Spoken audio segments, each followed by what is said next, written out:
Hi everyone, welcome back to GreyBeard Media. Back at the scene of what happened after the parade yesterday, the end of Water Street. This road is going to remain closed for the rest of the day, not due to be opened till tomorrow. I'm with a lot of the other media outlets around here, as you can see. Some of them are going live in the next few minutes. But I just thought I'd come out and do my take on what happened. I mean, there was a lot of people worried about me because I was close by last night. But I was in a neighbouring street. I was over in James Street, just a bit further down, past the building up there where the snipers were. Well, I'll get to that part in a minute. I'll talk about that after the intro. We'll head down to James Street where I was, and we'll talk about that, and we'll come back here for any future developments. So, see you after the intro. Don't forget to click like, share, subscribe. GreyBeard Media.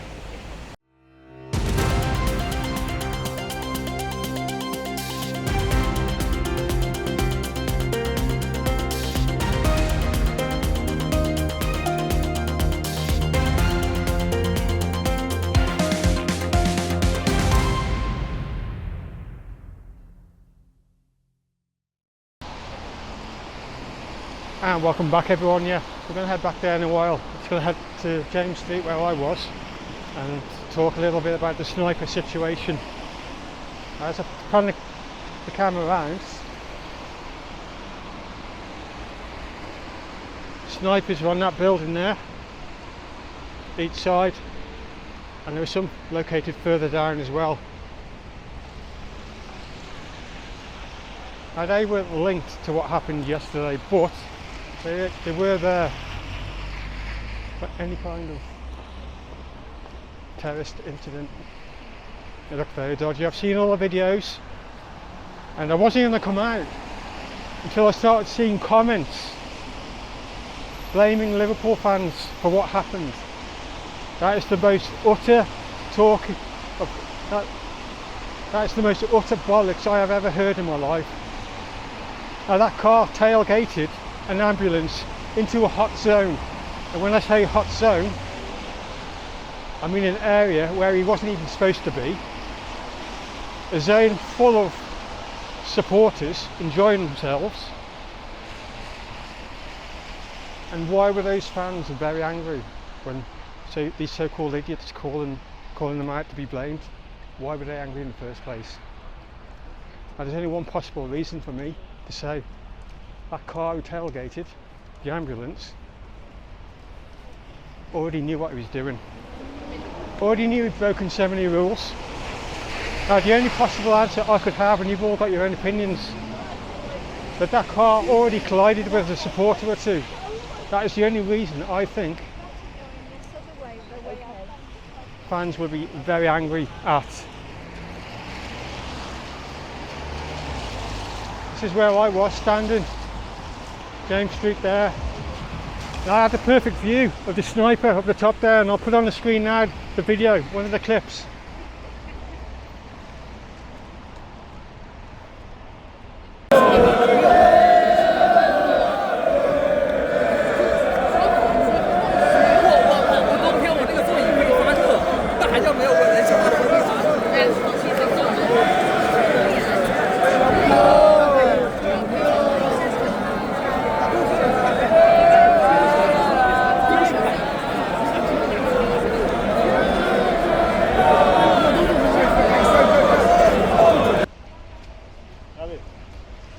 The reason why I'm very pissed off, there's always people who are going to judge Liverpool fans, and I'm one of them. I may not have a Scouse accent, but I'm an adopted Scouser, and I'll stick up for them with my life. Obviously. You're always going to get these Scouser haters full of shit. But you know what? All you saw was that clip of a car with very angry fans surrounding it. You didn't know what jack shit happened before then. A, like I just said, he tailgated an ambulance. B, the only reason why fans were angry possibly he already collided with somebody, he failed to stop. That would even make me fucking angry, to the point where I'd want to try and stop that car as well. Now, I personally think the police should have nabbed onto that driver a lot sooner than they did. They should have never even got allowed to tailgate the ambulance. But he did, so we're going to head back over to where the reporters are. Over there. And we're going to wait for any more information from the police officers. Join me over there. Yeah, I thought that would be the case, so probably be about 3:30 by the time we're around to doing those things. And it's nothing to do with the incident at all. We're just some civilian cars stuck in the side street. We're clearing them out to get them on the way home. So yeah, nothing of note. Thank you so much. No worries. Thanks. What's happened? So I just had one of the police officers come over to us, and they're going to start clearing the cars out of this area within the next half an hour. It's not really linked to the incident that happened. In half an hour's time, they're just going to clear this barrier, get the cars out, and if we find out any more, we'll let you know. But while we're waiting for any updates, I'm just going to go down one of the side streets. As you probably saw, that long police vehicle blocking the whole of the street. The other side of that is an inflatable structure where the car is inside there. So it's still an active crime scene, basically. I don't think we're going to get up the street, to be honest. It's cordoned off, as you can see.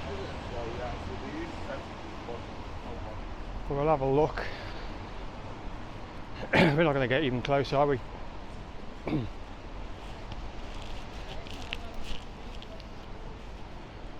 I have been meaning to delve into the media.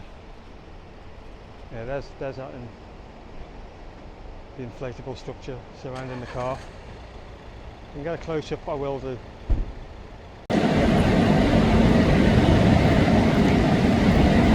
Now, as you can see, there's definitely no sign of that being moved away. It's still being investigated by forensics.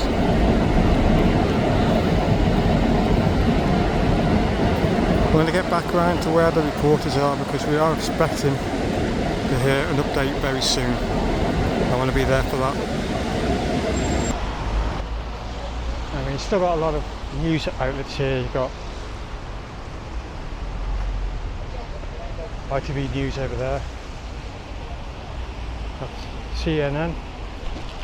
I mean, none of them are reporting anything different to what we already found out last night, to be fair. They're all reporting the same stories of what we all know. They're all still saying it was a 53-year-old man, local. You know, we're still waiting around for a statement. That's what I'm hanging around for, so I can bring you the latest. But really, even though all these news outlets are reporting, none of them have found out anything more yet. That's what we're all waiting for.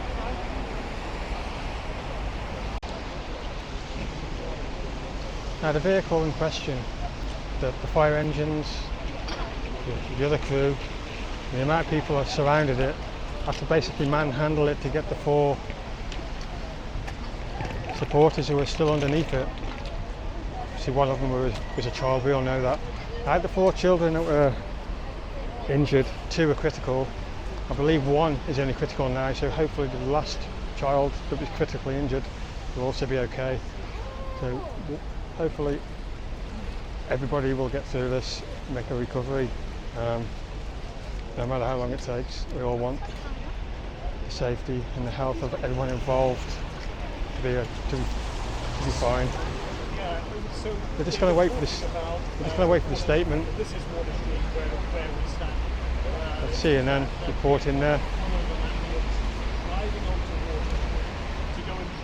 Any more news, we'll let you know.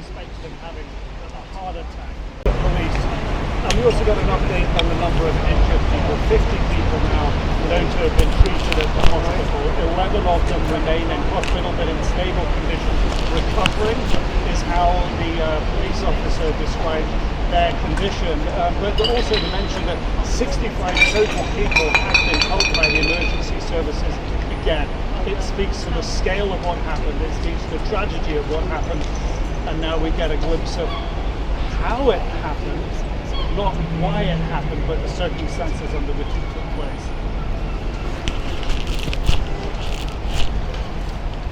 So CNN are reporting that the driver of this vehicle was under the influence of drugs and he's going to get charged with attempted murder. So if we hear any more about this driver, we'll let you know, but he's arrested for drug influence and now the more higher charge of attempted murder.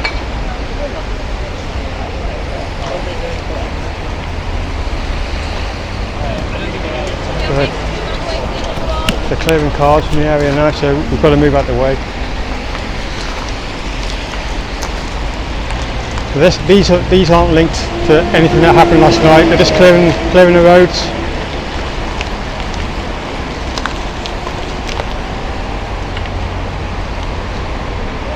You can still hear the crunch of the broken glass as the cars are driving over it.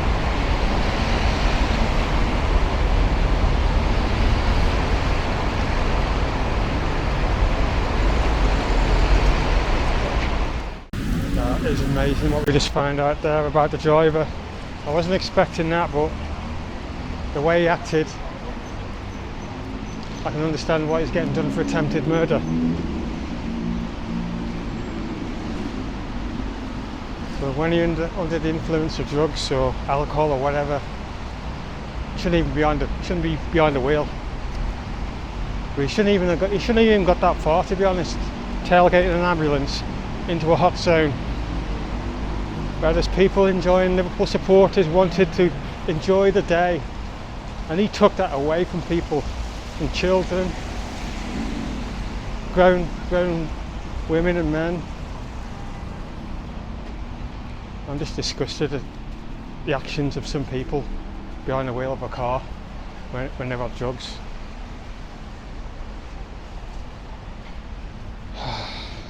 I'm just so disappointed, pissed off. It's unreal. I'll just come around the other side. I'm gonna walk down and see if we can see anything different.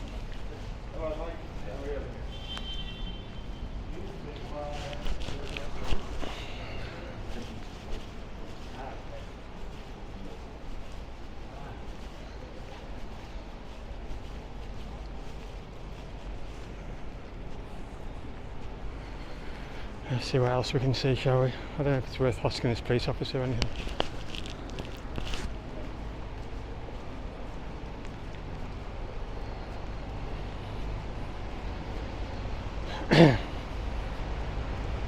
As you can see, the whole street's a mess still.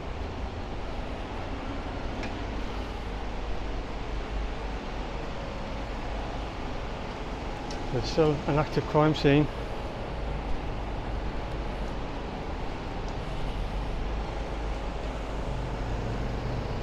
And the car is still underneath that inflatable structure.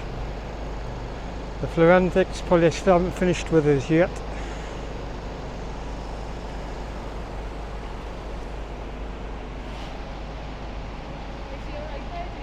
He's getting done for attempted murder as well. I don't know, to be honest. I'm not sure what investigation's at, so I can't comment every minute, I'm afraid.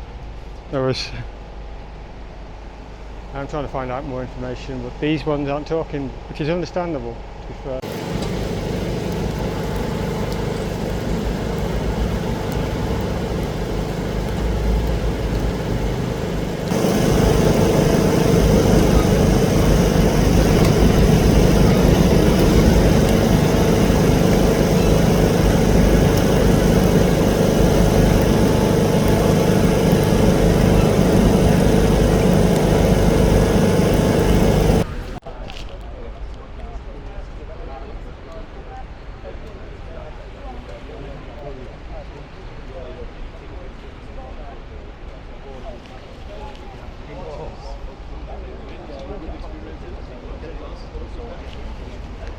So since we've been here filming, obviously the conference you've probably seen on the TV from the police, which pretty much verifies he's getting done for influence of drugs and of course attempted murder. So the road will remain closed for the rest of today. It's due to be open tomorrow. We're going to wrap this one up, I think. I was going to start delving into the media side of this channel a lot more, because it's important to be broadcasting media on all different sides. Even though I use YouTube as a world platform, for me it's always good to get the different views of what's gone on. Not the kind of news I wanted to cover as my first. I'm very passionate about this city, about Liverpool fans, and I had to debunk the bullshit as well in this video from other outlets. You're always going to get the ones who hate Scousers blaming us for all this, blaming us for all that, and I'm not having that. I'm not having that one bit. And that just goes to prove the point of what that bastard is getting done for.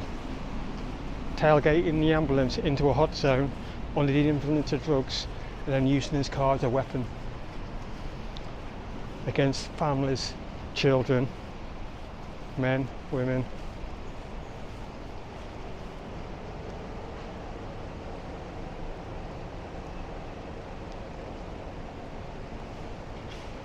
I ain't going to be moving that car anytime soon. And if there's any more information we can find out, we'll bring it to you. Everything, like, share, subscribe. This is GreyBeard Media, just by Water Street, Dale Street. Catch you all soon. Bye for now.